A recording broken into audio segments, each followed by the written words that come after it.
Welcome to the Style and Vibes podcast with me, Michaela. I'll be giving you the inside scoop on music, fashion, culture, and more from Caribbean celebrities and tastemakers across the globe, pushing our culture with authenticity and, of course, style and vibes. Hello and welcome everyone to another edition of the Style and Vibes podcast with yours truly, Michaela. If you're new here, welcome to the family. If you are coming back, welcome back, family. Today, I am joined by a special guest, a funny comedian, influencer personality, Negus Amara. How you doing? Hello, darling. I'm great. I look a bit tired because we're on tour. I just got off tour. Flew in a few hours ago, but I'm great. How about you, Michaela? I'm doing very well. Thank you. Thank you. So where are you guys now? I know we're gonna get into the tour a little bit, but where are you right now? Well, we just finished the first leg in New York, and then the second leg is gonna start in Florida. I'm thinking. Yeah. Okay, cool. So, for those of you who do not know, Negus is a comedian and influencer, but he's currently on tour with fellow Jamaican White Yachty as well. They are doing the Coming to America tour. So, they are going all across the states. I had the pleasure of catching the Brooklyn show on Friday. So, we'll get into that a little bit. But I really want to get to know more about you. How did you get your start? Where are you from? All that good stuff. Well, I'm from Jamaica, specifically Portmore, Jamaica. Big up Um, Portmore. Yeah, just like every other American abroad, they'll tell you they were born in Kingston. My story is true. I was born in Kingston, but I moved to Portmore at about 9 or 10, and then Okay. yeah, I was there for a long time. I was there for like probably 9, 10 years, and then now I'm in America.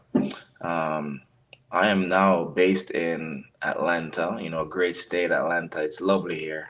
You see a lot of black people thriving and, making the best of themselves. So I kind of like where I'm at. So did you first move to just Atlanta? Yes. Yeah. Funny enough, a lot of people thought that I went to New York first or probably Mhm. Florida, but yeah, that wasn't the case here. No, Um, a lot of people they usually go those places, but I yeah, think Atlanta and Georgia has a very robust Caribbean community, especially a lot of Jamaicans up in Stone Mountain. yeah. Oh, I have family there as well. okay. So, So then. yes, Yeah. yes, yes. Stone We know Mountain is the a thing, really but good I feel like Caribbean. Jamaican people kind of congregate in like specific areas, and then you Yeah. find one or two at Alaska or somewhere. That's true. That's crazy. But yeah, we're Like you everywhere. can go anywhere and find a Jamaican. That's true. So in migrating to the States, like what was that experience like for you? It was a big culture shock. It was like a huge difference. With the food, there's a lot of junk food here. In Jamaica, we cook a lot. If you Hmm. don't cook, you go hungry. Now KFC is kind of popular down there, but from food to like daily activities to just in general, like certain things Americans wouldn't get that Caribbean people would do, and I'm looking at certain Americans like, what's going on here? So a big culture shock. But as I said, you get into the place, you get into the groove, and I just like to see black people do well, and it's nice here. I had the opportunity to move a couple times, but I think this is where I'm going to stay, man. I love it here. So you said KFC. Were you royally disappointed when you touched down and eat a KFC here? Or were you forewarned that it's not the same? I was told it wasn't the same, but sometimes you got to touch the stove to find out it's hot. So yeah, my first $10 I wasted it, because I didn't even eat it. Yeah, You I boxed took that way. No, I didn't eat. I swear to God, I didn't eat it because my dad, he got a restaurant, right? So it's like, yeah, I prefer to just eat restaurant food all day, every day, than buy junk food. And if I do buy, I'll prefer to go to, Popeyes. We're not plugging anybody, but that's the better alternative for I, sure. I can I can agree with you there, but me try to stay away as much as possible. Yeah, my brother, give him a jerk chicken all day, man. Give him Yes, a steer, yes, a goat. yes. Yeah, A home cooked meal is the way to go. So is the way to that go. me define. Yes, same here. So in terms of your career and how you got started, tell me. I became familiar with you through social media, and of course, someone sharing your videos, and then me following you and your Yeah. start. But tell me a little bit about when you got started and why you got started. Got started this year would make 5 years. I remember is it 5 years? I think it's August 2018, right? But before that, all my friends, they'll be like, bro, you have a dope personality. You should record yourself. You should put yourself out there. But I'm like, man, I used to be a little troll. So I'm like, I'm not gonna be letting nobody troll me online. I'm not gonna do that. So it just got overbearing. Like everybody's like, bro, you need to start making videos, start making videos. And I did it one day. One of my first piece of work. It was this thing called Bounty's Diary. I don't know if you know about that. It's like basically Bounty venting his frustration in his journal, you know, and it took off and the people gravitated to it. And I'm like, maybe I should do this some more. This is nice. So when you have like good people in your corner, they'll definitely motivate you to, be better than who you are today for tomorrow. So I got to give some of my friends thanks for that, for telling me I need to record myself. Just turn the camera on and do it. So that's amazing that you have like a circle of friends that kind of pushed you. But what was like your internal motivation behind like consistently keeping it going, you know? In the beginning, it was none, but now I see where I can capitalize off it because I genuinely like to create content, not just funny videos, but I think that I'm a great actor as well. But there's things I need to learn, so I'm going to enroll in acting classes soon because it showed me that I can bring joy into people's lives, and I think that's where the motivation came from.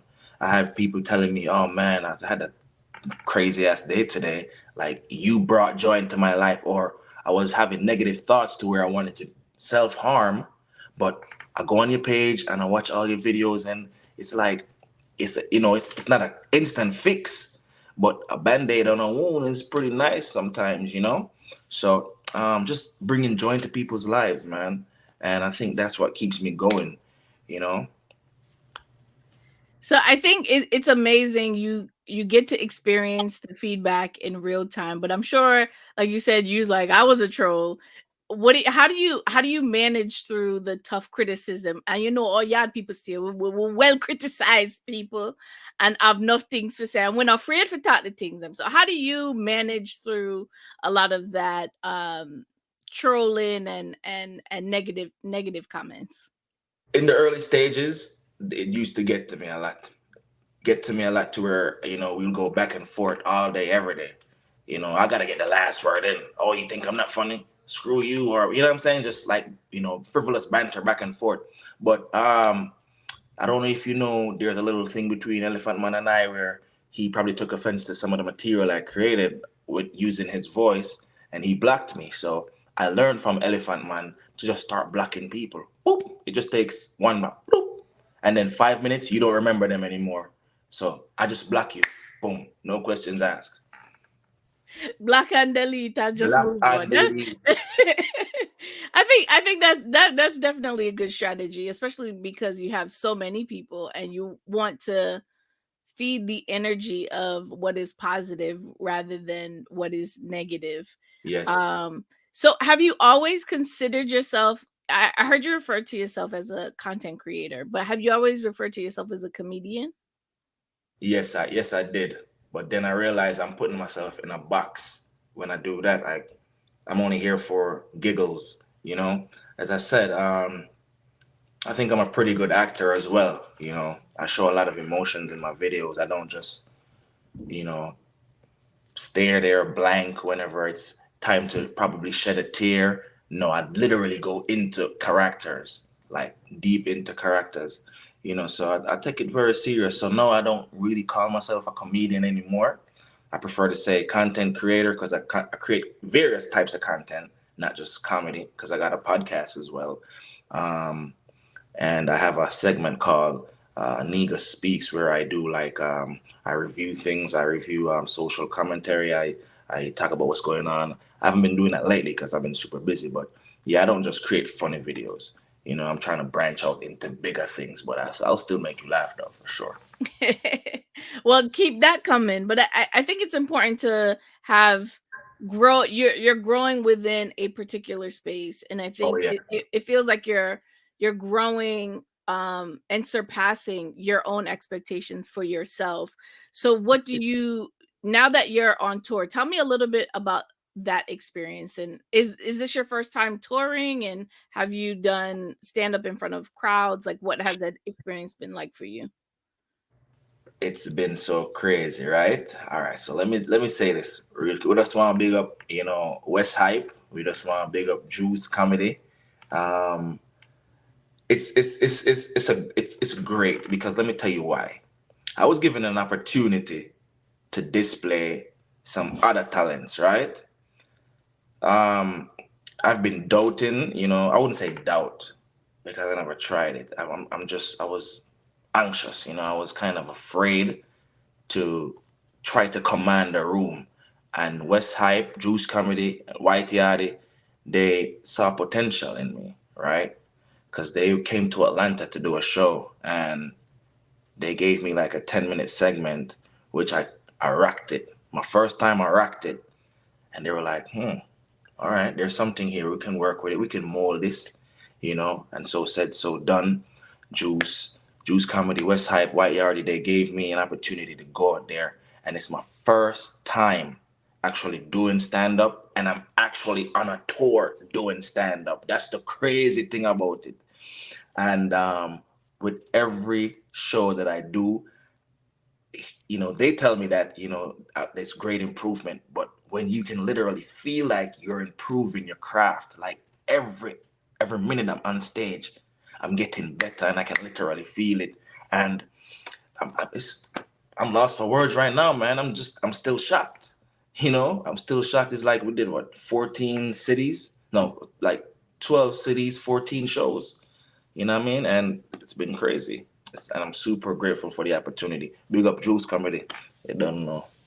Yeah, I think it's been an amazing experience for you. I had a really good time at the show, and I almost feel like you could have stayed a little longer or Yeah. came on a little earlier. Yeah. But me not give no too much problem. But in terms of the difference between a digital crowd and a live crowd, what is the difference for you, and how does that impact how you approach the show, and even is it giving you ideas for new content? Oh yeah, for sure, for sure. But an idea that I have is just real. Online anybody can just type LOL. No one is gonna type LOL dead in your face. You're gonna make me laugh or not. So it's like it's two different worlds, and I think stand up is gonna make my content creation a lot better because I'm actually commanding a room in real time. Because as I said, anybody can type haha or LOL. I've done it. I've typed LOL already and didn't mean it. But when you're actually in a room, if you don't get the laughs or if you do get the laughs, you know why that happened. You know, you can see people in real time enjoying themselves. You can kind of gauge like, I'm actually kind of funny. All right, it's cool. And so how does the material prep differ for videos that you create and stand up? Well, repetition is key. Like most of my videos, it's probably like same day, except like the songs that I create, the comedic songs, those probably take a time. But with the stand-up comedy, it's like I keep going over the material, lengthening some, shortening some, trying to get straight to the joke. Some you got to build up the joke.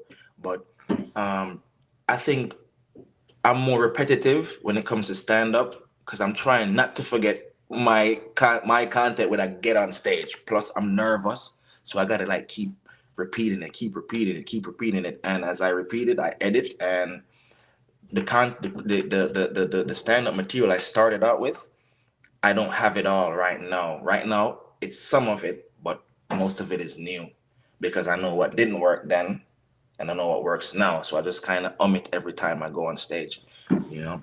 So yeah, I'm more repetitive with my stand-up material, like going over and over and over again. It's not just a one shot, 1 minute video, you know. So does social media, the ability for people to film you, does that impact how, because I'm sure like I did a video, I didn't do a video on purpose. Um but I did do like photo, but other people really do. They do videos and they're recording and sharing on their platforms, tagging you in them. Does that um change your perspective and or material, or does it impact how the crowd responds? I'm just curious as to because I mean, back, I don't do a whole lot of comedy shows, but there was a time where that wasn't allowed, and even some of the um comedy shows that are like recorded as specials, you can't record them. Yeah. And they have like strict policies around them. Hmm. Whereas, this isn't necessarily that yet. Um, how does that social piece play into kind of your psyche, and does it impact you at all? Um, the recording of the stand-up material, I'm fairly new, so I'm not really tripping off it. Hmm. I think it's doing more good for me now, like getting people to know, like, hey, this is something new that I'm getting into. And they see like these snippets and these clips where, they might not see the full joke, but they'll hear like the ending part and hearing the people laugh. So I think that's like, wait a minute, what's going on here? Maybe we gotta go check him out one of these days. People are laughing, but I kind of get what you're saying with the bigger audience, because they gotta go do major shows, city to city, and they're massive. So I kind of understand that, like a Dave Chappelle, for instance, he can't record at his shows because Yeah. he got a Netflix special. You Right. got to make the material be fresh for everybody else. But for me, I welcome it. I welcome it. But if they're recording too long, we'll let them know you can't do that.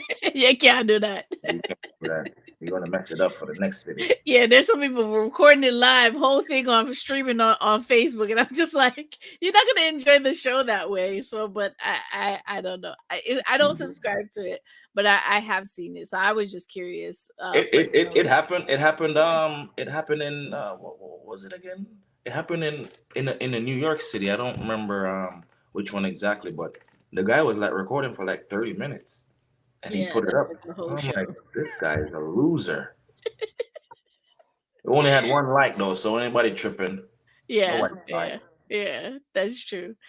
So you've talked about your ambitious goals around becoming an actor. What is something that you haven't done in the near future that you really want to do? Like, I would love to. I would love to be in a movie. I would love to. I would love to be in a Jamaican movie, right? With some of the greats, like Paul Walker. Um, he's one of my favorite Jamaican actors. Obviously from movies like Third World Cup, Shutters. It don't necessarily have to be a bad man role, but I would just like to be in a Jamaican movie where it's not a sophisticated movie. It don't have to be about violence. It could be something fun. It could be a romantic film, something. But I would love to be in a movie because I said I think I'm a great actor. I just need to like buff up the skills, take acting classes. But yeah, that's one thing that I really want to do, movies for sure. Oh, and I'm going to start making short films of my own in that time period. So yeah. so is that something that's new in terms of something that you're working on Oh yeah. proactively? Yeah, Oh yeah. Yeah, I yeah. think I'm that's like exciting. I will set up my camera and like act out a scene and watch it. Yeah, so like I'll do like something serious and I'll film it, a serious role, and I try to cry and all that. But I'll never put that footage out. I'll never put that footage out because I look weird, you know. Well, Yeah, keep it for the archives. Content yeah. is content is content. So you don't know So where you are now, from where you're gonna be in 5, 10 years. That could be footage of before you blow up, and That's you have true. it in the archives. That's how people are thinking now. So you That's gotta true. you gotta archive, even if it's not the greatest thing. And Yeah. you're gonna be your own worst critic, right? So True. you are gonna be critical of seeing yourself on camera and what you're doing and how you're doing it. But until you expose it to the world, you truly don't know.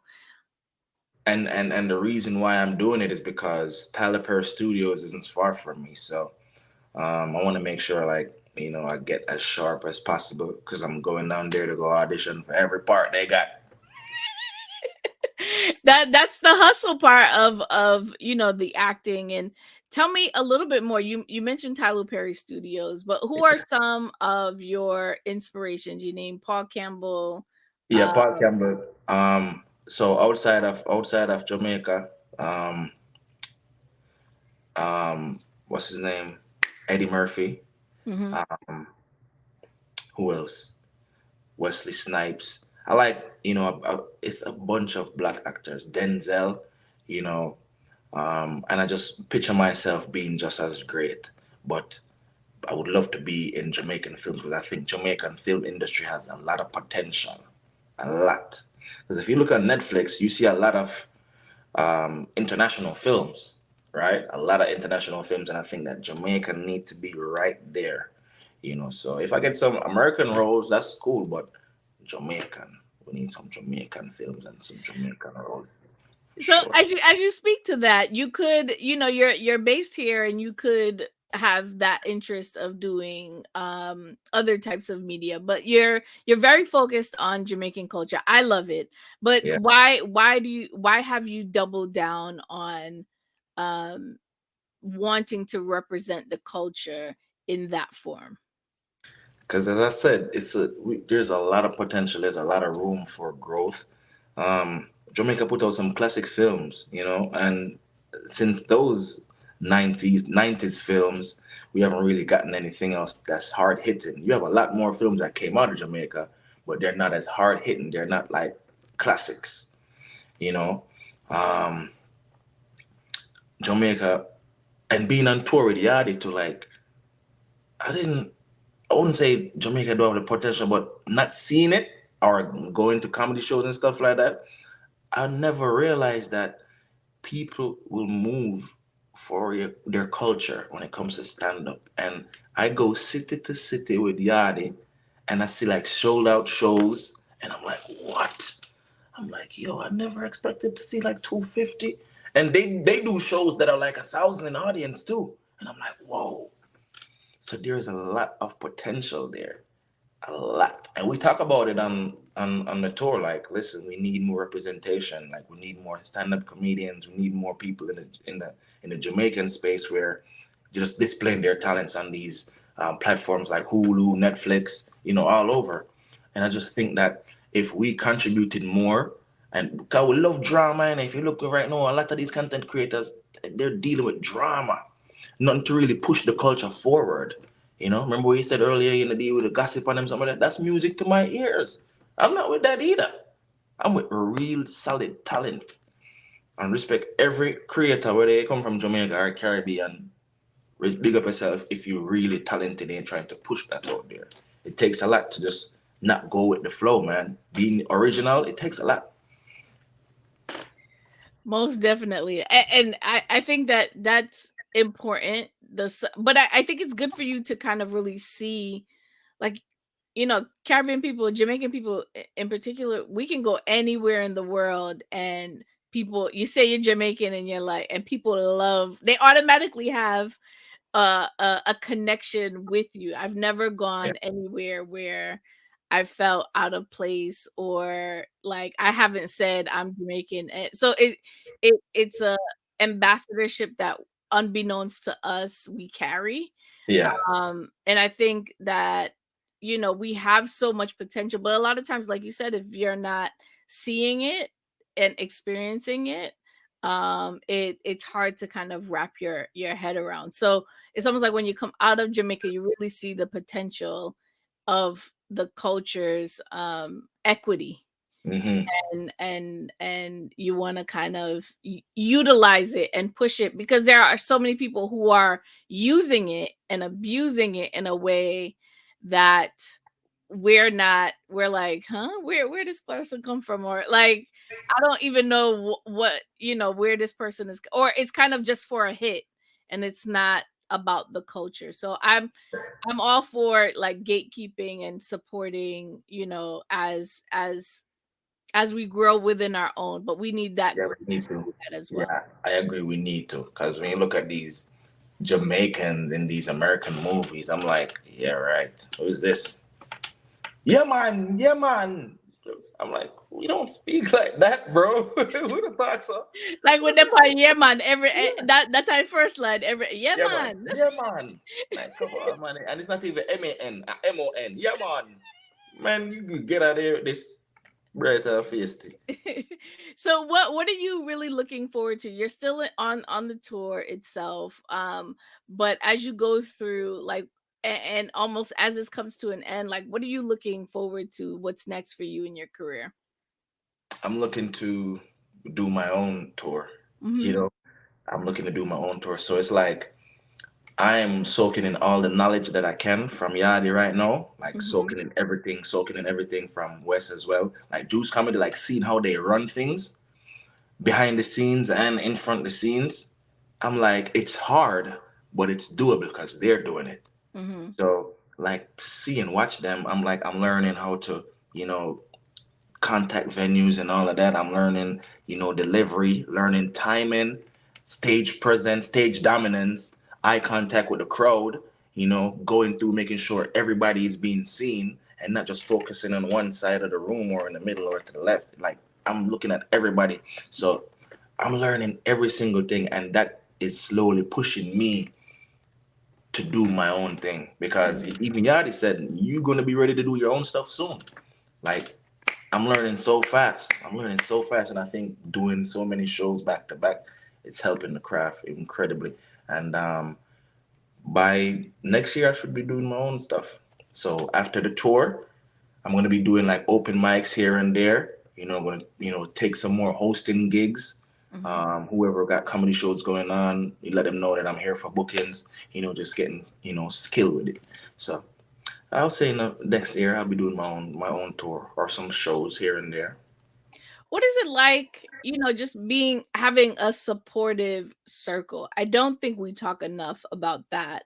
You mentioned like your friends and now you're on tour, and how supportive Wes and Yardi are of you learning and growing in the space. What does that mean to you as an individual growing and learning in the space? It's a great question. So it's a great question. Coming from Jamaica, it's like dog eat dog and crab in a barrel mentality. So to actually have someone who's in the same field as you with no ego, willing to help, it's kind of refreshing. It's kind of refreshing. And it was one point in my life where if somebody was doing stuff like this, I'd be like, what do you want? But there's nothing he wants from me than for me to just be better at what I do. And that's weird because usually everybody's competing with you. Even in the online stuff that I do, content creation and stuff like that, everybody's low key competing. Mhm. Everybody. I'm only cool with so many people because you can sense, them competing with you. You can hear the little snide comments they make. And I'm like, yeah, I don't think I want to be around these people anymore. I'm telling you, man, you guys see people laughing online, but a lot of them, they competing with you. And Yeah. they don't want to see you. They probably want to see you do good, but not better than Not them. better than them. So from a social space, where do you think that is going to go and grow for you as you continue on this journey? Um, well, it's gonna help me to promote a lot better. The bigger my fan base gets, it's gonna help me to promote better and like book out events and stuff like that. But as I said, it's also allowing me to start doing short films, which is gonna eventually lead into like real acting, doing bigger movies. So it's just like it's like a catapult to do everything the podcast, and right now I'm in where I film my podcast, green screen, everything. I can turn this into an ocean if I want to. You understand? I got lighting, I got stuff like that. So it's all started with this device right here. Then Yeah. it started with buying lighting equipment, buying microphones, cameras with 4K. So it's like it's a catapult for me to just venture out into everything else. So social media is very important for me. Because when I lost my first page, I wanted to cry. It happens, but I'm sure you've grown it back, grown your Oh fan yeah, base growing back, it and bigger and better. Growing yes, it yes. bigger and And better. now, but not only that, I do advise, because of who I am. Don't just rent the space. Social media is capture land. Have your own a space upon these internet streets, because anything can happen with any one of these apps. These are Anything. just distribution platforms, and you have to treat them as such. So make sure you have your website, build your email list. That's your way of really connecting to your fan base And that's one one on thing I one. learned with them too. Like I have an email list, loyal folks Yeah. who tap in. The next thing I'm gonna do is start a website so I can start collecting that data. Yeah, You know, yeah, so and next, people will follow your journey as oh you're yeah. as you're growing. So, what advice would you give to someone who wanted to enter into the space that you're in? Do it. I don't need to get all deep and philosophical and try to make it. Just do it. Turn the camera on and do it. Ma'am, when I was going on stage, my heart was pounding. I could literally feel my heart pounding out to my chest. I wanted to turn around so bad. But you know what I told myself? Just do it. Just do it. Look at me now. I'm telling jokes on stage. It's crazy. Like you said earlier, about 10 minutes ago, we're our biggest critics. You might not see what everybody else is going to see. So just do it. Believe in yourself, youths. Believe in yourself, young girl. Just do it. You never know. You might become the biggest thing. You might become so big, me and Yadi looking up to you like, damn, that's crazy. So just do it. Like Nike. Yeah, Yeah, just do it. There's just not do it. a lot of females in the space. There's And I Julie really Mango. don't I'm know. trying to think of some more, but there's not a lot of us There's not a in lot. the space. Yeah, Can you but the lane imagine wide open. wide open? And I think there's Yes. so many funny, like I got female friends that are hilarious. They'll roast you to death. And I'm looking at them like, man, shut up, man. But you should start. But I'm like, yo, someone that hit, they probably hit a like catch a little tender spot. And I'm like, yeah, you You funny. don't have to cut so deep. Yeah, yeah. You should start making videos. Man. You should start Yeah. making videos. But you got Well, a lot of hilarious females out there. yeah. Well, the same way someone encouraged you, you can encourage someone else. So Oh I, yeah, I all hope day, to every see day. that come to fruition. Thank you so much for your time today. I really appreciate that. I enjoyed the show. So guys, if you haven't gotten your tickets and you don't know where they're gonna be, just check out the website as well as follow Negus on the so plug the platform them where you're depend and how people can find you. All right. First of all, you guys can get the tickets to the show and dates to the second leg for the comedy tour on whiteyardie.com. Okay. So the dates for Florida is soon to be announced. But my socials, Negus, Negus, Imara, Negus Imara on Facebook, Negus Imara on YouTube, Negus Imara on TikTok, and Negus underscore Imara 2 on Instagram because I lost my Them first. did delete your first pass. Yes, but we understand. We understand. Yeah. So Well, thank you so much for your time today. I appreciate you, and I'm looking forward to seeing your continued journey. And hopefully, you can come back to the show and talk about the from Yasso to Yasso. oh yes, definitely. All right. Thank you so much. Have a Thank you great so much. evening. Thank you so much for having me. Big up yourself. Big up the podcast. Big up Juice Comedy White Yard, the West. I give thanks.